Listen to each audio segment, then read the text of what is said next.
Bom dia a todos, sejam bem-vindos aí ao evento, né? Uma satisfação muito grande estar aqui na Semana de Engenharia.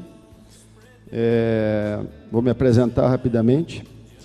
Meu nome é Alessandro Speranceto, sou engenheiro mecânico, tenho mestrado em Engenharia de Produção, atuo aí 20 anos na indústria automobilística, no segmento de manutenção. Já atuei também em segmento de meio ambiente, de infraestrutura e também na área de manufatura.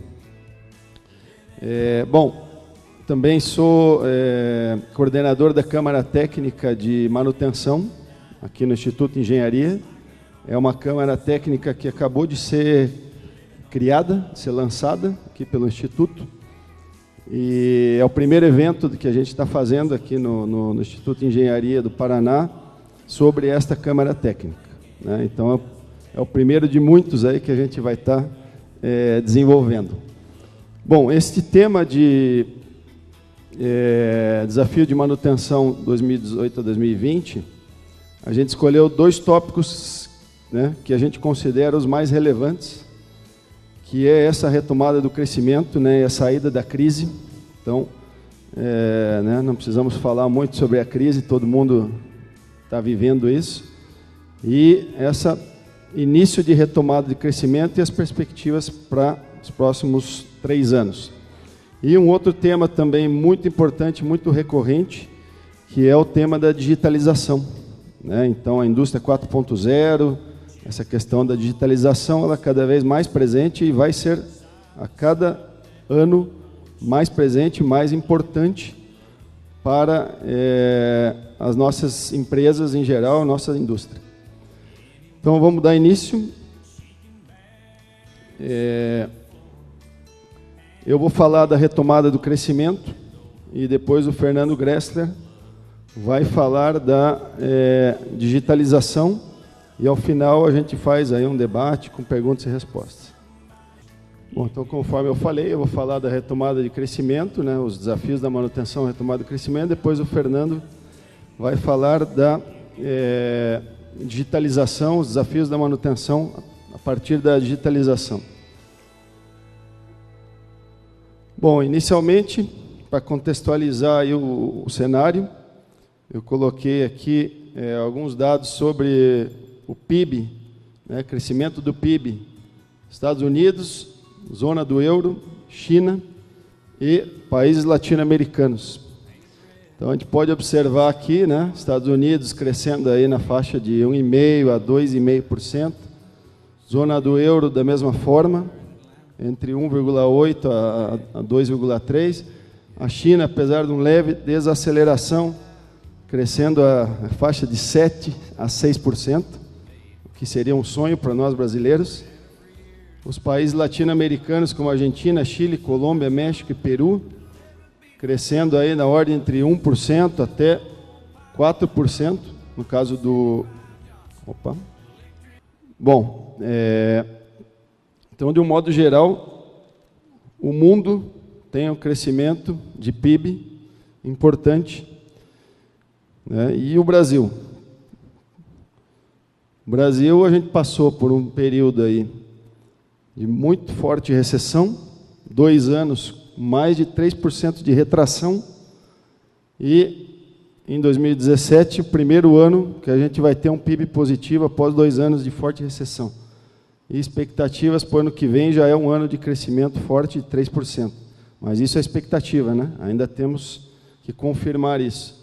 Aqui tem os dados de desemprego, então também, após vários anos de crescimento no desemprego, temos um primeiro ano, que é o ano de 2017, de redução no desemprego, porém ainda muito forte, a casa de 12,5% de desempregados. E o cenário para o ano que vem, continuar reduzindo o desemprego. Inflação bem controlada, né, bem baixa, muitos anos não se via isso.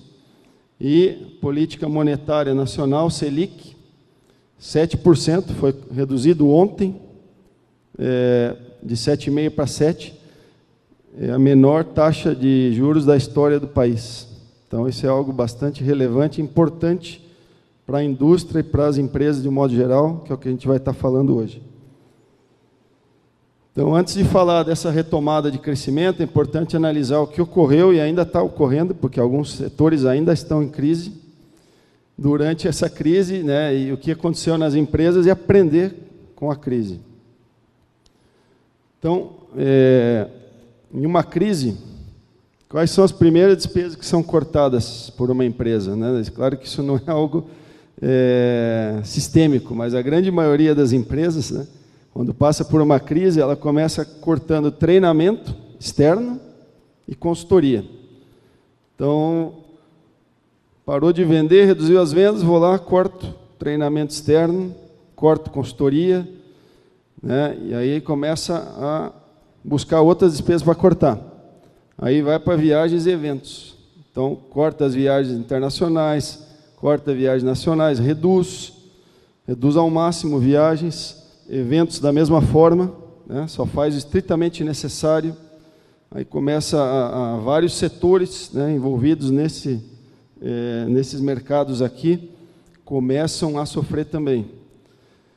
E aí depois vem o quê? Despesa de manutenção. Então, isso principalmente nas indústrias, né? Uma indústria, você precisa fazer manutenção. Agora, tem aquelas manutenções que são programadas e são adiáveis. As que são emergenciais, você não consegue se livrar, você tem que fazer. Agora, aquilo que é programável e adiável, você adia. Uma crise, você vai e adia. É natural, certo? Só que, muitas vezes, as decisões são tomadas de forma errônea e uma postergação pode custar muito caro no futuro, certo? Uma reflexão rápida sobre o mercado financeiro e fazer uma correlação com a indústria. Então, aqui eu peguei alguns trechos aqui de um livro, depois eu vou citar o livro. O mercado é um pêndulo que oscila entre um otimismo insustentável e um pessimismo injustificável. Então, não tem meio termo. Quando chega a crise, é aquele pessimismo geral, o mundo vai acabar, todas as empresas vão falir, e aí a retração ela vem de forma até psicológica para todos. E da mesma forma que está tudo indo bem, é aquela festa, aquela coisa, né, todo mundo feliz, e vamos gastar, vamos investir, e todo mundo com aquele otimismo até exagerado, certo? Então, é assim mesmo, a gente acabou de viver uma crise pesada, ainda estamos, né, saindo da crise, e estava em pessimismo total no país, né? O pessimismo era muito forte. E fazendo uma correlação com investidores, né, o investidor inteligente considera o mercado de baixa como uma oportunidade, uma vez que recoloca o preço das ações novamente em níveis atraentes. Então, durante uma crise, tem muitas oportunidades, né? A gente vê, né, empresas do tamanho da Vale, Petrobras, entre outras, com cotações no mercado, na Bolsa de Valores, lá assustadoramente baixas, né? E isso é uma oportunidade, né? Então, esse é o livro, né, O Investidor Inteligente, Benjamin Graham. E, a partir desse conceito aí de mercado, né, de mercado acionário, a gente pode tirar algumas lições. As melhores oportunidades de investimento sempre aparecem durante as crises. Isso não é diferente para as empresas, certo? Os preços dos serviços, materiais, equipamentos, eles acompanham isso. Então, durante uma crise, você consegue negociar muito melhor seus contratos, consegue comprar equipamento muito mais barato. O fornecedor que fabricava 50 máquinas por mês, ele está fabricando 25. Então, o poder de barganha do cliente é muito maior, e você consegue descontos muito maiores. Os materiais, da mesma forma, as cotações, né, das commodities caem, aquilo que não é commodity, mesmo assim a demanda cai, o preço reduz. Então, a gente consegue fazer negócios muito melhores durante a crise. A parte de mão de obra, né, falando de mão de obra de manutenção e mão de obra de modo geral. E mesmo fora da manutenção, mão de obra de engenharia, de um modo geral. Bons profissionais normalmente estão disponíveis no mercado, porque as empresas reduzem, retraem, acabam reduzindo as folhas, e pessoas muito boas passam a estar disponível no mercado, e isso pode ser uma oportunidade também, porque você consegue contratar excelentes profissionais durante as crises. E a parte de contrato de serviço, da mesma forma, os prestadores de serviço estão com ociosidade, e você consegue fechar um contrato aí de manutenção, por exemplo, de 3, 4 anos, com valor bem mais baixo do que durante uma época de alta no mercado. Porém, isso é uma decisão difícil, né? Não é tão fácil assim eu sair fazendo negócios durante a crise. Mas as empresas que estão capitalizadas, estão preparadas para enfrentar uma crise, elas levam muita vantagem, certo? Então, assim, eu que trabalho com manutenção há muitos anos, a gente já passou por várias crises, teve a crise lá em 2009, 2010, né? A gente passou também em 2008, começou lá. A gente também teve uma crise forte também. Agora, né, 2015, 2016, mais uma crise forte. E outras crises virão. E a gente tem que estar preparado, né? Muitas coisas mudam. A gente vai falar da digitalização. Digitalização é algo novo. 5 anos atrás, ninguém falava da indústria 4.0, digitalização. Talvez alguns, né, cientistas lá na Europa, Estados Unidos, já estavam começando a falar, mas aqui no Brasil ninguém falava. E uma coisa a gente pode ter certeza, novas crises virão. E a gente tem que estar preparado desde já.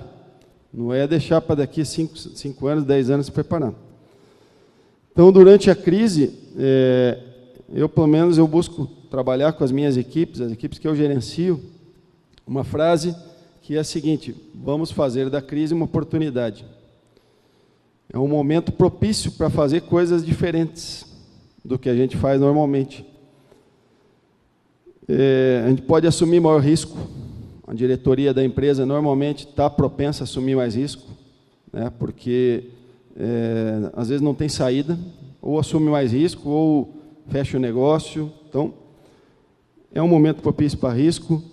É um momento propício para você inovar, colocar mais otimização de processo, fazer boas aquisições, como eu falei agora há pouco, fazer simples e somente o justo necessário. Aqui o que é isso? É simplificação de processos, simplificação de atividades, reduzir atividades que não agregam valor para a empresa, não agregam valor para o cliente, deixar a empresa mais enxuta e pronta para a retomada. Então, a crise é o momento de você preparar teu negócio para quando terminar a crise você estar mais forte que teu concorrente. Então, tem que trabalhar em tudo isso aqui durante a crise, e quando a crise terminar, você vai estar pronto. Porém, a crise deixa suas marcas, né? É importante mencionar: perda de faturamento, muitas vezes margens negativas, algumas até falências. Para quem é, né, indústria de ponta lá, tem seus fornecedores, toda a cadeia de fornecedores muitas vezes entra em falência, entra em dificuldade financeira, traz consequência para os clientes também, consequências negativas. Várias manutenções de médio e baixo risco tiveram que ser adiadas, é normal também, como eu falei. Alguns investimentos cancelados ou postergados. Então, aquele plano de investimento do dia para a noite, a empresa é obrigada a cortar ou reduzir, certo? Isso também traz impacto. E redução do quadro de efetivo de manutenção. Aqui não tem jeito. Toda crise tem redução do quadro de efetivo de manutenção, faz parte do jogo. Muitas vezes a decisão é tomada errada e acaba impactando o negócio da empresa, porque se corta tanto que chega a perder performance, perder produtividade, as linhas de produção. Aqui eu trouxe alguns exemplos de ações implantadas durante a crise, né, para que as pessoas possam refletir.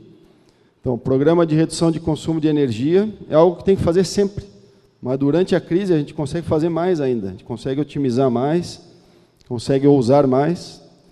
Redução de consumo de EPIs, né, equipamento de proteção individual e ferramentas, Então, pela sensibilização que as pessoas têm durante a crise, você consegue colocar dentro de uma empresa uma cultura de escassez, uma cultura de vamos usar ao máximo, vamos usar até o final a ferramenta, vamos usar o EPI de forma consciente, vamos procurar utilizar da melhor forma. Então, quando as pessoas estão vivendo uma crise, elas entendem melhor esse tipo de campanha. Se eu coloco uma campanha de redução de ferramenta, redução de EPI, redução de energia, as pessoas elas estão mais sensíveis e vão comprar melhor a ideia durante uma crise. Então, por isso que eu digo que é uma grande oportunidade você lançar esse tipo de ação dentro da tua empresa durante uma crise, porque as pessoas vão comprar mais. Internalização de treinamentos técnicos e de gestão de manutenção. Então, muitas vezes a gente tem que cortar treinamento, como eu falei no slide anterior. Eu corto treinamento externo, mas eu não posso parar de treinar as pessoas. Então, é uma oportunidade para fazer treinamento internamente. A própria equipe de manutenção, um pode dar formação para o colega. Priorização de investimentos com foco em rentabilidade. Então, cortou o orçamento de investimentos pela metade. Aquele dinheiro que você conseguiu permanecer, tem que tirar leite de pedra. Tem que fazer o melhor possível, escolher as melhores linhas de investimento que vão trazer mais rentabilidade. E simplificação de atividade administrativa e operacional. Aqui eu gosto sempre de falar aquela questão de relatórios. Toda empresa, todo departamento tem emissão de relatórios. Durante a crise é a melhor época para você sair cortando relatório. Corta relatório, simplifica relatório. Tem muito relatório que você vai parar de fazer, ninguém vai reclamar. Você para de enviar e vê o que acontece. Se passar um mês e ninguém reclamar, é porque não estava servindo para nada. Então, você vai usar teu tempo para fazer outras coisas. E redução de atividades administrativas também. Tem muita coisa que o pessoal faz que você pode aproveitar a crise para buscar uma forma mais simples de fazer. Bom, e o papel da manutenção na retomada? Uma vez que a crise está acabando, você volta a buscar retomar alguns projetos que você deixou em stand-by. Você pode elevar a qualidade da gestão das pessoas, pode e deve, trabalhando com motivação, evitando o turnover. O que vai acontecer na retomada? A empresa que tinha um turnover quase zero, porque ninguém troca de empresa durante a crise, é muito difícil. Então, o teu turnover vai quase a zero. Quando o mercado está em alta, as empresas estão contratando e começam a tirar profissionais uma da outra. E teu turnover tende a subir. Eu trabalho numa empresa que durante o mercado de alta, na manutenção, a gente teve turnover perto de 8% ao ano. Então, 8% dos profissionais a gente perdia para o mercado ao ano. E aí a gente teve que trabalhar muito forte para reduzir isso. Então, tem que trabalhar no gerenciamento das pessoas, na gestão, motivação, treinamento, dar oportunidade para as pessoas para não perder os bons profissionais. Dar continuidade às boas práticas implantadas durante a crise. Então, você já implantou durante a crise, agora tem que dar continuidade naquilo que foi bom. Readequar os recursos e planejamento frente à nova demanda. Então, a demanda em alta, rapidamente eu tenho que sair contratando, sair treinando as pessoas, porque o mercado, quando ele retoma, ele normalmente é rápido. E aí não dá tempo de você se estruturar de forma bem planejada. Então, você tem que estar preparado também, porque a demanda ela pode crescer rapidamente. E participar ativamente do processo de aumento de capacidade produtiva e redução de custos. A manutenção ela tem uma característica importante na indústria, porque ela trabalha muito próxima da área de fabricação, na área de engenharia, e ela participa ativamente nessa prática de aumento de produtividade. Então, é uma planta que tem capacidade de produzir 100 mil unidades por ano, o mercado precisa 130 mil unidades por ano. Esse acréscimo, muitas vezes a manutenção acaba pilotando as ações que permitem que a empresa aumente sua produtividade. E continuar, obviamente, nas ações de redução de custo. Então, como conclusão, função manutenção tem um papel fundamental na recuperação econômica, participando ativamente no aumento da competitividade da empresa, crescimento sustentável, de um modo geral, otimização e inovação devem avançar sempre, independente do cenário macroeconômico. Quem esperar para agir somente depois da crise pode perder competitividade, pode ficar atrás dos seus concorrentes. Tá? Então, essa era a mensagem que eu queria passar sobre retomada do crescimento, um pouco do que a manutenção vive durante uma crise e logo após o fim da crise, início do crescimento econômico. E agora a gente passa a palavra, então, para o Fernando Gressler, que vai falar da digitalização na manutenção. Obrigado, pessoal.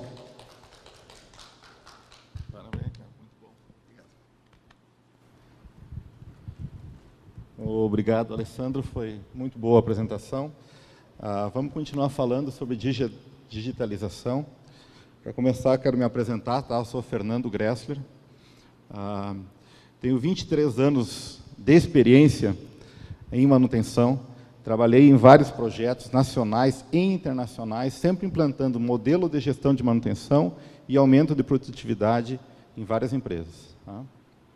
Vamos falar um pouco sobre a digitalização e a indústria 4.0, que está surgindo há uns 2 anos, ela está entrando forte, sendo debatido mais forte nas empresas do Brasil, mas ainda nós temos muito chão pela frente.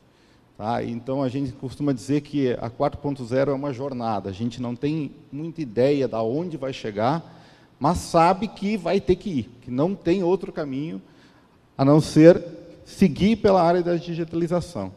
Muitos dos aspectos apresentados pelo Alessandro na apresentação dele, elas têm a solução na digitalização. Né? Quando a gente fala que reduziu os quadros de manutenção e que vai haver uma retomada do crescimento, boa parte, infelizmente, boa parte dessa mão de obra vai ser ocupada pela melhoria dos processos trazidos pela digitalização. Vamos lá, então. Só para vocês terem uma ideia, 2 aspectos que eu quero ressaltar aqui, que é o aspecto da produtividade no trabalho de 2 países, tá? Da Alemanha e da China. Tá? Que está aqui, ó. China e da Alemanha. Tá? Por que a gente fala da Alemanha? Porque a indústria 4.0 ela surgiu na Alemanha. Ela começou a ser desenvolvida lá. Certo? Por quê? Porque eles estavam com uma eficiência não muito assim, ó. Eles estavam perdendo competitividade em relação aos outros países. Tá?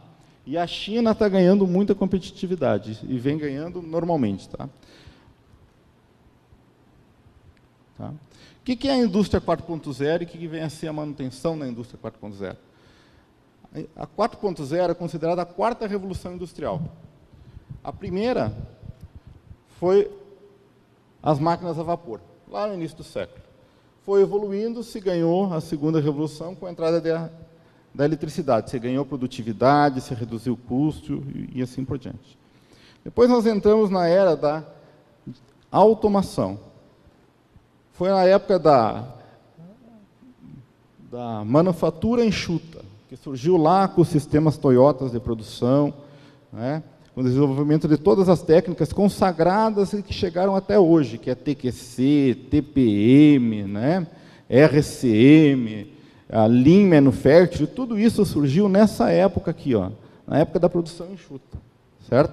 Nessa época nós tínhamos máquinas inteligentes, a gente botava CLP na máquina, inversor de frequência, supervisórios, sensores, mas isso era tudo vinculado ao equipamento, à máquina. Tá? A 4.0, a gente muda esses aspectos, a gente fica com toda essa herança que a gente ganhou ao longo dos anos e passa a ter fábricas inteligentes. As fábricas estão conectadas, os equipamentos estão conectados. Esse é o grande diferencial. E a manufatura não é mais uma manufatura enxuta, mas ela passa a ser uma manufatura avançada. Por quê? Porque ela integra todas as inteligências que estavam nas pessoas, nos sistemas e nas máquinas, tudo isso tornando a fábrica como um todo inteligente. Então, a indústria 4.0, ela se baseia nesses elementos aqui. Ó. Nós estamos falando de Big Data, nós estamos falando em Cloud Computing, nós estamos falando em cibersegurança. Tá? Imagina, a gente vai ter cada vez tudo mais conectado, as fábricas conectadas, tudo jogando para a nuvem e cheio de hackerzinho. Né? Todos os hackers tentando entrar nos sistemas. Vocês viram que há pouco tempo deu um problema lá, que os hackers invadiram alguns computadores que estavam com os softwares desatualizados e pararam um monte de fábricas, um monte de aeroportos e várias empresas. Né? Por quê? Porque as empresas estão ficando desconectadas, cada vez mais o cloud computing vai funcionar e a cibersegurança passa a ser uma questão muito relevante. Tá? Estamos falando em sistemas integrados, horizontalmente e verticalmente. A gente está falando dos ERPs, dos sistemas de gestão integrado das empresas. Tá? Um dos exemplos é o SAP. O SAP hoje ele integra tudo, desde a cadeia de fornecimento até vendas, até o pós-venda. Todos os outros processos, passando pela manufatura, todos eles estão integrados. Todos eles estão integrados. Nós temos a robotização. Cada vez mais nós vamos ter robôs no nosso dia a dia. Nós vamos ter carro robô. Carro autônomo, que é um robô. É um carro andando sozinho. Eu sou o primeiro cara que, a hora que tiver um que dá para entrar, que a gente senta que vai funcionar direitinho, eu vendo os meus e pego um robô. Vendo os meus e pego um robô, porque eu acho que esse é um caminho sem volta. Nós vamos falar em realidade aumentada. Realidade aumentada é o que surgiu com uma chamada realidade virtual, que ela tem uma aplicação muito grande na manutenção, e eu vou explorar um pouquinho esse assunto, por isso que eu botei ele com um destaquezinho. Nós temos a nossa manutenção ativa, que é a impressão 3D. Nós vamos imprimir tudo 3D. Hoje, a gente imprime órgãos humanos, imprime orelha, imprime nariz, imprime peça, imprime tudo. Né? E a tendência é que a gente aplique isso no nosso dia a dia com mais frequência. Perdão. Vamos falar, então, de simulação, de processo de simulação 3D, que vai permitir para nós avaliar todos os aspectos envolvidos na produção de uma determinada peça ou na implantação de um processo. A gente vai desenvolver tudo isso antes de botar na prática, corrigindo todos os erros antes. E, por fim, nós vamos falar da internet das coisas, onde tudo vai estar conectado, tudo vai estar ligado. A partir de agora, eu vou pegar esses dois elementos aqui, ó, e procurar detalhar um pouquinho como é que a gente poderia encaixar isso no nosso dia a dia, da nossa manutenção industrial, das nossas fábricas. Tá? Falar um pouco de realidade aumentada. Vocês lembram desse bichinho aqui? Surgiu há 1 ano e pouquinho. A única lembrança que eu tenho dele é que eu tive que comprar um celular novo, porque o meu não funcionava mais. Né? Porque não tinha memória suficiente, e o meu filho queria usar. Então, o Pokémon GO, ele popularizou a realidade aumentada. As pessoas andavam, apontavam para o negócio e aparecia um bichinho, aparecia uma coisa, e eles interagiam com aquilo. Eles pegavam ele, eles juntavam ele, eles guardavam, botavam nas bolinhas. Então, a realidade aumentada, com o Pokémon, ela foi popularizada. Todo mundo sabe o que é realidade aumentada. E a tendência da digitalização e a tendência de um futuro bem próximo a trazer isso para dentro das nossas fábricas. Tá? Ela vai estar tempo, nós vamos pegar em vez de ter um Pokémon GO, nós vamos botar na máquina e ela vai mostrar um bichinho que está fazendo a máquina quebrar. Essa é a tendência. Né? Com isso a gente vai ter o quê? A gente vai reduzir custo operacional, né? A gente vai conseguir realizar tarefas críticas com mais precisão, porque ela vai sinalizar os pontos que a gente não pode esquecer de verificar. A gente vai focar o equipamento e vai perceber exatamente o que tem que ser feito nele. Tá? Alguns devices, alguns dispositivos que a gente pode usar na realidade aumentada e que fazem parte do nosso dia a dia. Tá? Nós temos esses aqui. Esses aqui é muito comum. Tá? Só que isso aqui vai servir só para jogo. Tá? Vai servir para jogo e para entretenimento. Já tem algumas experiências, algumas empresas que usam isso para a questão de treinamento.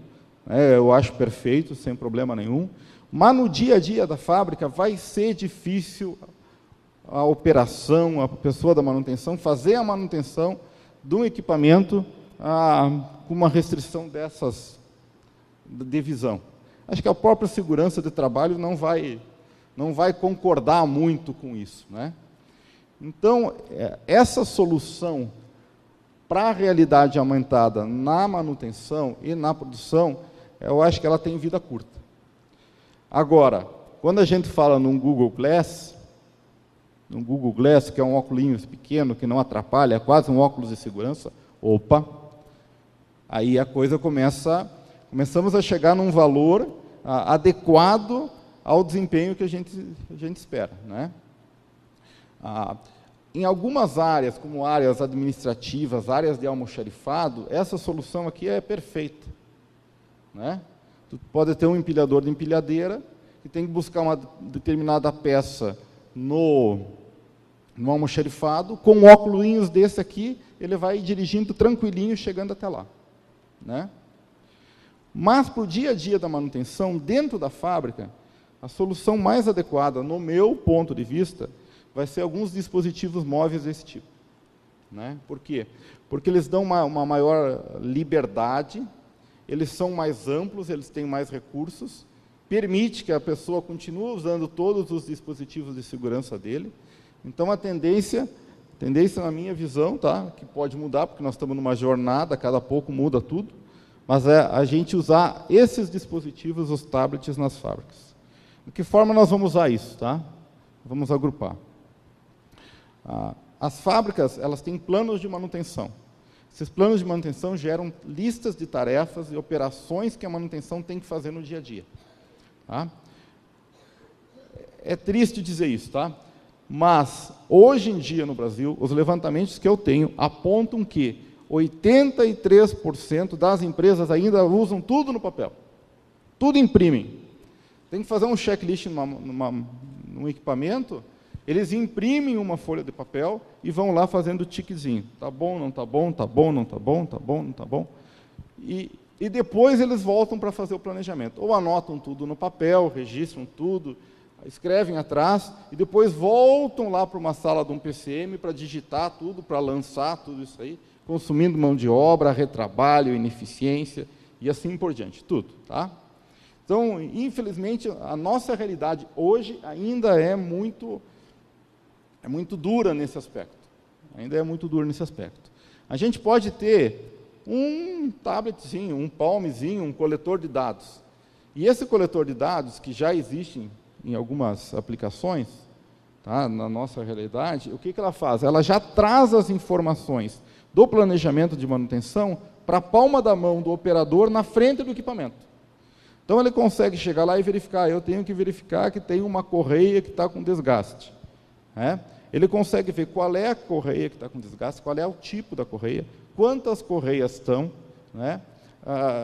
Se já existe algum planejamento prévio de manutenção previsto para fazer, ou se ele vai ter que criar. Ele faz tudo isso na frente do equipamento, através de um coletorzinho de dados. Né? Coletorzinho de dados. Já é um avanço de digitalização muito grande. Qual é o grande problema? Que isso aqui ainda é muito caro. É muito caro. Então, em épocas de crise, uma economia restrita, com baixa demanda de produção, o preço de um dispositivo desse aqui ainda é muito elevado, foge muito da realidade. As empresas cortam tudo, cortam o custo de manutenção e não vão investir nisso. Mas a tendência e o objetivo a gente trabalha para que isso seja cada vez mais barato, tem que ser baratíssimo. Tem que ser muito barato, porque senão as empresas não vão fazer. Né? E isso aqui vai evoluir para a realidade aumentada. Isso aqui vai evoluir para a realidade aumentada. Então, em vez de eu ter a descrição de todas as operações e ter uma lista das peças, eu vou focar no equipamento E ele vai me mostrar as operações que eu tenho que fazer nela, aonde que eu tenho que fazer, qual é a posição, qual é o rolamento e qual é o código do rolamento. Tudo com um dispositivo tipo um tabletzinho de realidade aumentada. Esse é o futuro. Isso já existe. Não é assim, ó, é raridade. Nas empresas do Brasil, eu pessoalmente não conheço. Mas existe. Tem até um videozinho, se nós tiver oportunidade, dá para mostrar, dessa aplicação. Tá? Então, a realidade aumentada, onde a gente vai usar? A gente vai usar para operações críticas, para treinamento de pessoas com tablet e para inspeções de manutenção. Esse é o caminho. Aí a gente encaixa a realidade aumentada, a indústria 4.0 no dia a dia da manutenção. Vamos falar de um outro elemento, que é a internet das coisas. A gente já ouviu falar, e está no nosso dia, que a geladeira é conectada na internet, então vai faltar leite dentro da minha geladeira, eu vou chegar na tela da geladeira e colocar. A minha máquina de lavar roupa vai ser conectada na internet. Então, quando eu estou lavando e está faltando sabão em pó, eu vou lá na tela da máquina e dizer, eu quero mais um sabão em pó, e o pessoal da Amazon ou do supermercado vai te entregar na tua casa o sabão em pó que tu quer. Né? Isso pode vir para dentro das empresas. Isso pode vir para dentro das empresas. Eu posso ter a internet das coisas no painel do equipamento. Eu posso, dentro da fábrica, dentro da máquina, acionar um comando e ele vai me mandar trazer o suprimento que está faltando. Determinada peça, uma resistência elétrica, um sensor, uma correia, qualquer coisa. Isso pode estar lá, desde que eu tenha todas as conexões implantadas. E isso assim, ó, abre uma cadeia enorme. Por quê? Porque o pessoal dos suprimentos, para mim ter isso, o pessoal dos suprimentos vai ter que ter um contrato de fornecimento com um terceiro, estipulado, com prazo de entrega, com controle do meu estoque, né? Tudo interligado dessa forma. Tudo pode estar lá. Tá? Então, a internet das coisas, ela vai entrar nas nossas fábricas, né? Descentralizando as decisões e tornando o chão de fábrica mais autônomo nesse aspecto. Tá? Então, o que acontece hoje? Hoje a gente tem sensores, alarmes, supervisórios, né? Tudo isso mais ou menos dedicado. Está tudo fechado dentro do sistema. Tem um sistema MES que controla toda a minha produção, ele é fechado ali dentro dele. Né? Eu tenho um controle de uma central de refrigeração, eu tenho um supervisório que diz as temperaturas, está tudo fechado dentro dele. Certo? A partir do momento que eu integro isso e entro com a funcionalidade da internet das coisas, eu abro isso, eu distribuo essa informação para todas as outras áreas envolvidas, aumentando a integração, que é um dos pontos da indústria 4.0. Né? Então, isso tudo pode facilitar a redução de erros, né? Facilitar o controle em nuvem. Eu vou dar um exemplo aqui de como isso pode aplicar. Né? Facilita a troca de informações entre corporações. Né? Então, tem uma empresa num lugar do mundo que tem um determinado equipamento, tem a mesma empresa tem uma outra fábrica de um outro lado do mundo, os equipamentos são os mesmos hoje em dia.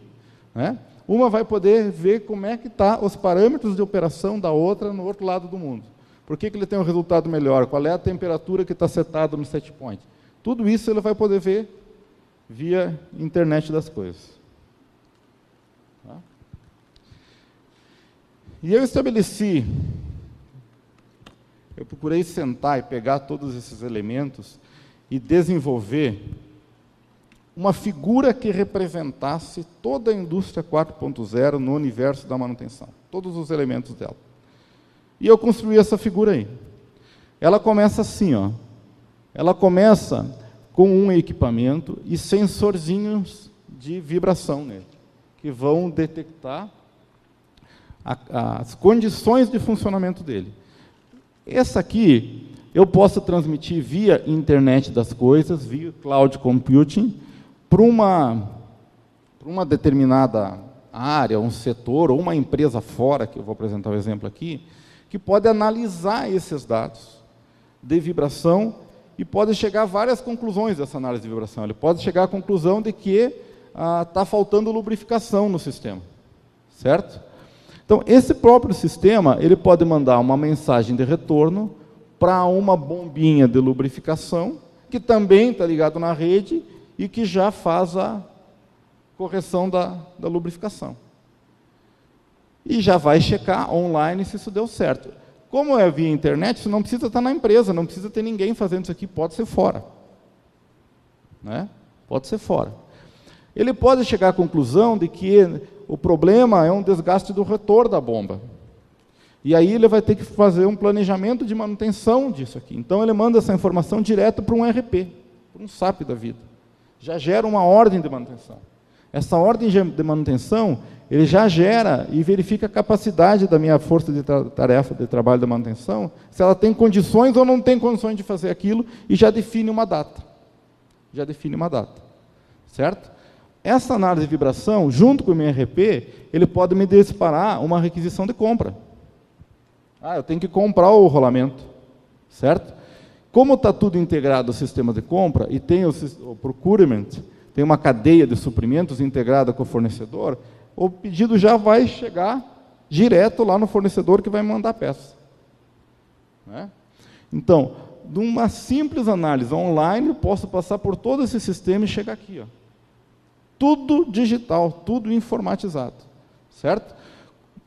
E essa peça vai acabar chegando, todas essas peças vão chegar aqui, direto para as pessoas que vão executar. Então, a pessoa da manutenção, que cada vez tem menos gente, né, ela vai começar a ver a lista de serviços dele. Diz, opa, aquela bomba está com um problema, mas o sistema já detectou que o problema, através da análise de vibração, da curva de falha, eu vou ter que trocar esse rolamento daqui a 28 dias, né? Mas o sistema já comprou e o fornecedor já está me entregando. Então, daqui a 28 dias, eu já vou ter que fazer aquele serviço que vai demorar 3 horas, que o meu planejamento de capacidade já botou na minha programação de trabalho esse serviço. Então, daqui a 28 dias, das 10 da manhã ao meio-dia, eu vou ter que trocar o rotor da bomba. Tudo isso é possível através da digitalização e da integração de sistemas. É uma coisa de outro mundo? É uma coisa de outro mundo. Dá para fazer? Não tenho dúvida. Não tenho dúvida, tá? O que pode acontecer também é que, nessa situação, se identifique que a peça que você quer é uma peça que vai demorar 80 dias para chegar. Porque ela é importada, porque ela vem de fora, porque não tem demanda, certo? Aí o que eu faço? Eu imprimo ela. Eu pego a impressora 3D aqui, ó, e imprimo a peça. Se for uma peça pequena, exclusiva, não tem problema nenhum. Eu posso imprimir. As impressoras hoje imprimem tudo. Como eu falei, elas imprimem metal, elas imprimem plástico, elas imprimem órgãos humanos, elas imprimem o que a gente quiser. E cada vez mais. Cada vez mais e cada vez com mais precisão. Então a gente entra com outro fator aqui. Certo? Bom, quando chegar o dia 28 lá, essa ordem de manutenção vai ter que chegar para execução. Ela pode chegar através de um palme, certo? Um palme, ou se a pessoa de manutenção está remota, em um outro lugar, pode chegar pelo celular, com toda a instrução do que o cara tem que fazer, que ele só chega na frente da peça, encosta ela, e ele mostra todo o procedimento que o cara tem que fazer, executar em realidade aumentada. Certo? Concluído o serviço, o sistema volta a entrar aqui e o meu sistema volta a monitorar tudo ele. Então, nós temos todos os elementos da indústria 4.0, da digitação, representados nessa figura. Representados nessa figura. Esse é o futuro. Esse é o futuro. Esse futuro está longe? Não está. Quando eu montei essa figura, eu comecei a pensar disso. O que será que a gente já acha disso aqui hoje? Aí eu fui procurar a primeira pecinha lá, que é o analisador de vibração, o sensor de vibração Wi-Fi. E achei. Wi-Fi. Só que onde é que a gente vai procurar? Na internet. Vai procurar no mercado, certo? E aí eu achei um fornecedor, um tal de Lilan, lá da China, não é à toa que eles estão na frente, lá da China, que tinha isso e que era mais ou menos o que eu tinha imaginado. O que eu fiz? Digitei Lilan lá no LinkedIn, que é uma ferramenta tecnológica atual da rede social, e pum, me conectei com o LinkedIn. 10 dias depois, eu vi essa mensagem aqui, ó. Estavam apresentando a central de monitoramento online de vibração e temperatura com Wi-Fi ou 3G de 15 mil equipamentos em uma central. Os caras criaram o Google da manutenção preditiva. O Google da manutenção preditiva. Hoje, o que nossas empresas fazem? Hoje, as nossas empresas contratam uma empresa terceirizada, que vai lá, que coloca, que volta, e daí a 10 dias te dá um diagnóstico, né? Que como a gente não está bem preparado, a gente bota na gaveta, e quando a máquina quebra, a gente vai dizer, pô, será que não estava lá no diagnóstico que a máquina ia quebrar? Estava mesmo. Por que não fiz? Por quê? Porque não está integrado, porque não está digitalizado. Certo? Se a gente tiver todo esse sistema funcionando via cloud computing, toda essa análise de vibração pode ser lá fora. Pode ser lá. Né? O cara monitora tudo online e te avisa, vai te avisando. Vai te avisando, vai te jogando no sistema. Esse é o desafio da digitalização, esse é o futuro. E as ferramentas, hoje, todas nós temos. Já é aplicado, está aí. Ó. Já é aplicado, está aí.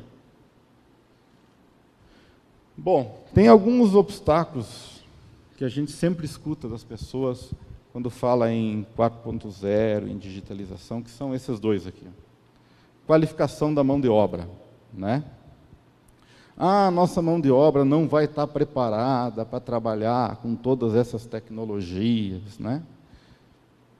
É verdade, mas hoje as nossas escolas já estão desenvolvendo. A geração que vai trabalhar com isso é muito melhor que a minha. Né? Eu tenho os meus filhos hoje, eles lidam com isso com uma facilidade que às vezes eu não tenho. Né? Tem comandos, quando eu vou fazer alguma apresentação, que o meu filho de 9 anos fala para mim. E ele olha para mim e diz, pai, tu não sabia disso, pai? Eu digo, não sabia. Não sabia. Então, a gente se preocupa muito com a mão de obra que vai estar trabalhando com isso no futuro. Eu digo, não precisamos se preocupar com isso. Nós temos que dar uma formação técnica boa para ela. Mas o uso das tecnologias, eles já são melhor que nós. Já são melhor que nós. E, por fim, os recursos financeiros. Tá? Isso realmente é uma questão complicada, principalmente em época de crise, mas a tendência é que todas essas tecnologias comecem a baixar o preço, começa a ser mais barato, e aí acaba viabilizando todo o sistema. É isso. Alessandro, vamos fazer a conclusão? Só 2 mensagens final aí, ó. Lembrando do Einstein, tá? Do Einstein, ele disse que é insanidade continuar fazendo a mesma coisa do mesmo jeito e quiser resultado diferente. Então, nós vamos ter que fazer diferente. Né? Do jeito que nós vimos até hoje, serviu para nós chegar até aqui. Mas daqui para frente, nós vamos ter que fazer diferente. Diferente é o quê? É a indústria 4.0, é a digitalização, é o futuro, certo? Mas ele também diz uma outra coisa importante, né? Que ele teme a época em que a tecnologia vai superar o relacionamento humano. Aí nós vamos ter uma sociedade inteira de idiotas, é isso que ele está dizendo. Tá? É isso, então por mais que a gente tenha tecnologia, vamos continuar, né, de vez em quando, fazendo um churrasquinho, batendo um papo, né, trocando uma mensagem falada, não via WhatsApp, podemos até pegar a mensagem e dizer, ó, que legal isso aqui, mas é isso aí. Tá bom? Obrigado.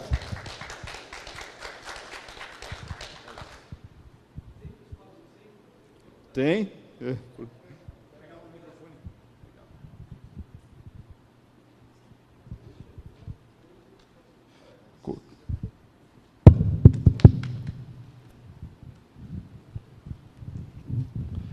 Você estava falando, lembrei do Pokémon. Putz, que confusão, tinha que sair pela cidade. Você também ajudou teu filho a procurar Pokémon? Eu ajudei, tive que comprar um celular novo por causa disso. Quantos conseguiu? Eu pouco, ele é um monte. Porque eles estão mais preparados que nós. Não, mas eu lembrei, você sabe que o meu segundo estágio no tempo de faculdade foi na área de manutenção, na época era Refrigeração Paraná, aprendi pra caramba. Sim. Fiquei fazendo um estágio de férias lá. Estava até indo para o último período da escola, né? Mas realmente é uma área que a gente aprende muito, porque era só pepino e era só encrenca e não tinha hora, era 24 horas, né? Tudo bem, tem o pessoal lá do turno e tal, mas você sabe, tem horas que o pessoal vai te chamar porque é alguma coisa que fugiu do... Como é que é? Não é a regra, está na exceção, né? Mas daí eu sei que no final das contas acabei fazendo carreira na seguradora, né? E daí, lá na seguradora, o que a gente via era o seguinte, às vezes, e a gente, no nosso caso, lá no meu trabalho, na minha área, lá era só risco corporativo, não era empresa pequena, né? Só indústria grande. Mas mesmo, né, às vezes, quando tinha algum problema, às vezes, ou diminuiu vendas, alguma coisa assim, e imagino que hoje em dia, com essa crise toda, está pior ainda, puta, sempre sobrava para a área de manutenção. Porque o pessoal falava, né, o pessoal dizia, né, porque essa é uma das coisas que a gente analisa, né, quando você vai fazer uma análise de risco para determinar um custo de seguro, não é uma coisa assim que nem fazer seguro de carro ou seguro de casa, leva um tempo, né? E no informal o pessoal comentava, diz, putz, dava a impressão que a primeira área onde o pessoal lembrava de fazer corte era a manutenção. Aí eu vi você comentando isso aí, eu acho que seria uma boa, até porque com o negócio de você, de repente, você consegue manter um nível bom de manutenção com bem menos custo, né? Porque você sabe, a prioridade primeira é sempre o pessoal de produção, essas coisas assim. A manutenção fica lá no cantinho, meio... só é lembrada quando dá os pepinos, né? Isso aí. Então, era só para comentar isso aí. De repente, você tem até comentar, porque vocês, com certeza, têm colegas de outras empresas que passam por isso, às vezes, todo ano, né? Não, sem dúvida, acho que esse comentário bem pertinente, porque você estava falando da parte de seguros, eu estava imaginando já como que a gente vai trabalhar com seguros numa indústria 4.0, né? Porque os riscos são diferentes, né? Como o Fernando falou na apresentação dele, pode entrar um hacker e me bloquear, e eu levar 2, 3 dias para conseguir salvar meu sistema e botar ele de volta para funcionar. Então, eu vou ter um lucro cessante e nós vamos ter que pensar em como que nós vamos fazer um seguro contra hackers, né? Vamos ter que pensar nisso. Eu acho que já deve ter gente pensando nisso, né?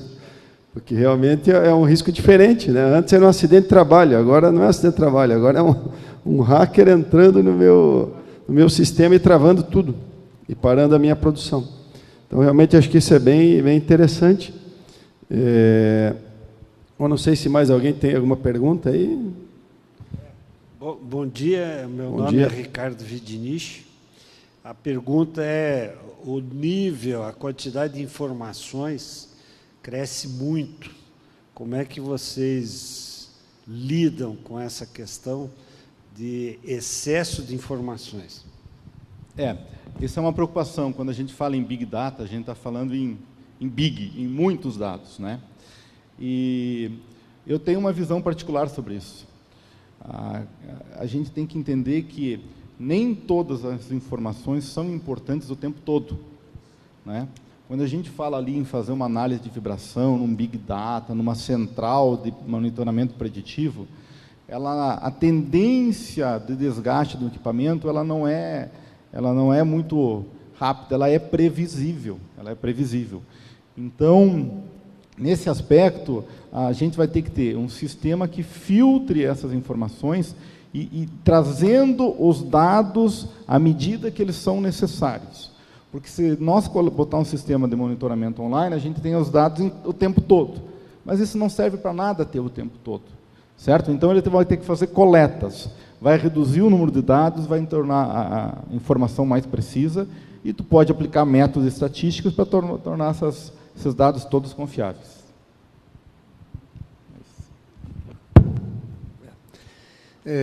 Eu trabalhei por muito tempo na área de manutenção E algum tempo atrás, aí, há 2 anos, acho que, eu fiz vários cursos e treinamento sobre a tecnologia RFID, que são aqueles tags inteligentes. Sim. E na manutenção achei que era bastante viável assim para fazer o tagueamento, né, dos equipamentos de uma linha, fazer também o tagueamento para uma rotina de manutenção preditiva, preventiva, até para a rota de lubrificação. E dá a impressão que essa tecnologia não decolou, e as etiquetas até baratearam o preço, os leitores já também estão mais acessíveis, mas não sei se é devido à crise, à parte financeira, que acaba sendo alguma coisa nova, que tem que modificar muitos conceitos, e talvez o pessoal esteja esperando passar um pouco essa situação aí que vem ocorrendo. Então, não sei se vocês têm algo sobre essa tecnologia. Não, assim, ó, eu não tenho nada específico ela. O que eu posso te dizer é o que é uma impressão minha, tá? É uma visão minha. O que acontece? Quando a gente fala em manutenção, a gente tem que olhar ela do modo sistêmico, do modo global, certo?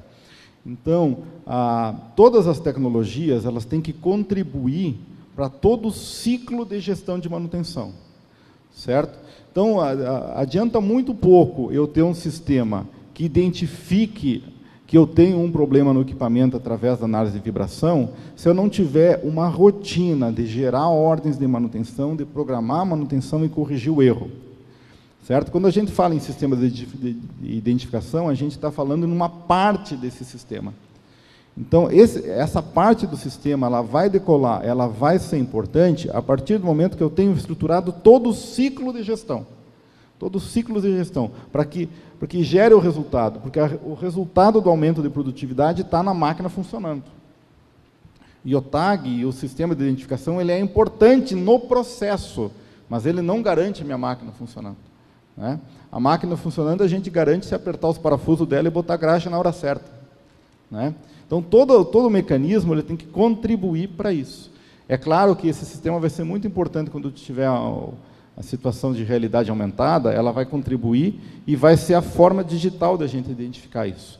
Mas se ela não estiver integrada no sistema de manutenção, ela vai dar pouco resultado. E se não der resultado para a empresa de imediato, para a manutenção em crise, ela vai ficar de lado.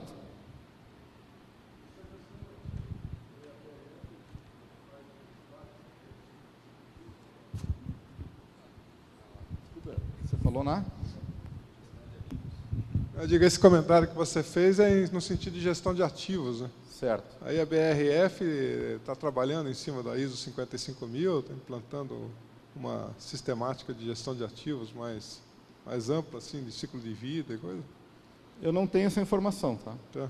O que eu posso dizer é o seguinte, a 55000 é uma norma vinculada à ISO, assim como tem a 9000, a 14000, a 18000, tem a 55000.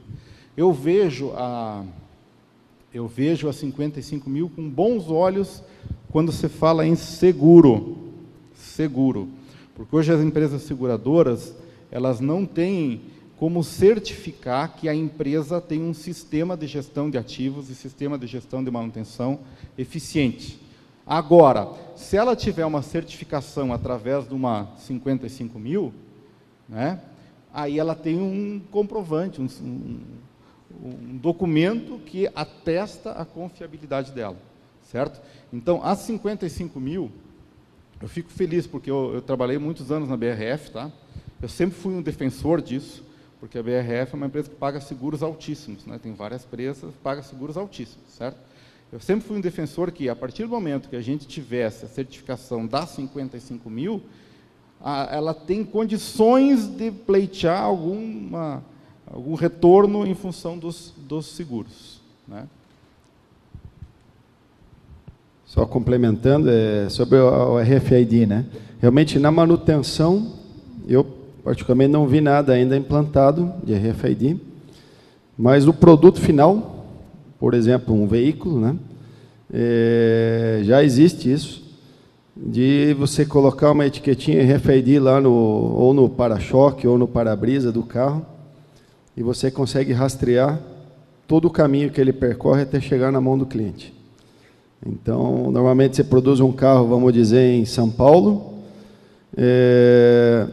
Você coloca ele no teu pátio de montadora, acho que todo mundo já viu pessoalmente, ou através de fotos, né? Tem aquele mar de carros, 10 mil carros. Então, uma etiqueta de RFID ajuda muito, porque você vai saber exatamente aonde está aquele carro que aquele cliente precisa. Então, facilita na hora de pegar o carro, colocar num caminhão. Você consegue rastrear durante todo o trajeto até ele chegar na concessionária.